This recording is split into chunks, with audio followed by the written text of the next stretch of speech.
হ্যাঁ, আপনি কি জানেন আমাদের পরিচিত মহাগুরু মানে মিঠুন চক্রবর্তী রাশিয়াতে এত কেন ফ্যান বেস? হ্যাঁ, ঠিকই শুনেছেন।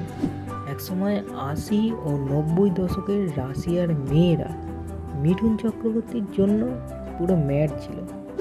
কিন্তু কেন তা জানতে হলে আজকে আমাদের পুরো ভিডিওটির সাথে জুড়ে থাকুন। ১৯৪৭ সালের ১৬ই জুন কলকাতায় জন্মগ্রহণ করেন মিঠুন চক্রবর্তী। আসল নাম গৌরাঙ্গ চক্রবর্তী। বাবার নাম বসন্ত কুমার চক্রবর্তী। মায়ের নাম শান্তিরানী চক্রবর্তী। ওরিয়েন্টাল সেমিনারি স্কুলে স্কুল জীবন শেষ করার পর স্কটিশ চার্চ কলেজ থেকে কেমিস্ট্রি অনার্স নিয়ে বিএসসি ডিগ্রি পাস করে। কেমিস্ট্রি অনার্স নিয়ে বিএসসি ডিগ্রি, তা হঠাৎ করে অভিনয় জগতে কেন? ছোটবেলা থেকেই নাচ ও অভিনয়ের প্রতি তার মন পড়েছিল।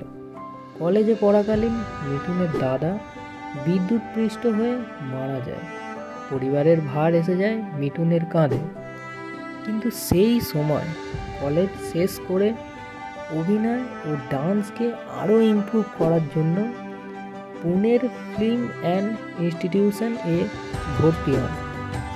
সবাই ভাবে যে মহাগুরুকে সিনেমাতে চান্স পাওয়ার জন্য সেই রকম কোনো স্ট্রাগল করতে হয়। একটা সফল মানুষের জীবনে ব্যর্থতার গল্প নেই, এটা হতেই পারে না। মিঠুনের স্ট্রাগল শুরু হয় তার প্রথম ছবির পর থেকে। প্রথম ছবি ১৯৭৬ সালে মৃগয়া। এই ছবি মহাগুরুকে ন্যাশনাল অ্যাওয়ার্ড এনে দেয়। প্রথম ছবিতে ন্যাশনাল অ্যাওয়ার্ড পাওয়ার পরও মহাগুরুকে দ্বিতীয় ছবি পাওয়ার জন্য খুবই কাঠখড় পোড়াতে হয়। এই সময়ে মিঠুন চক্রবর্তীকে বিভিন্ন ডাইরেক্টরদের কাছ থেকে গায়ের রং শ্যামলা এর জন্য কথা শুনতে হয় বারংবার। এমনকি মহাগুরুকে পেট চালানোর জন্য সেই সময় তাকে ছোট ছোট সিনেমায় সাইড অ্যাক্টর হিসেবে কাজ করতে হয়।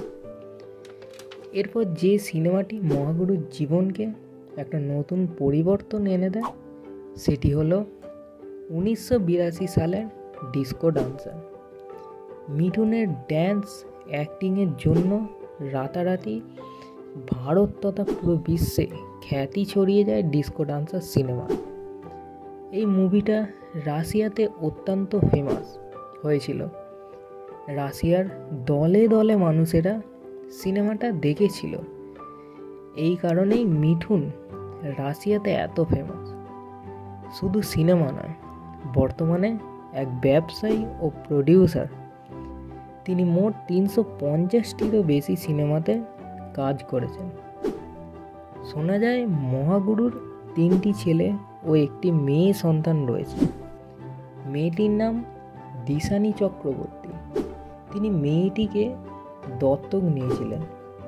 বর্তমানে মিঠুন চক্রবর্তীর একজন অভিনেতার পাশাপাশি রাজনীতিতেও যোগদান করেছেন এবং ওনার রাজনীতিতে আসার কারণ সম্পর্কে বলেছেন যে তিনি গরিব ও অসহায় মানুষদের সেবা করতে চান।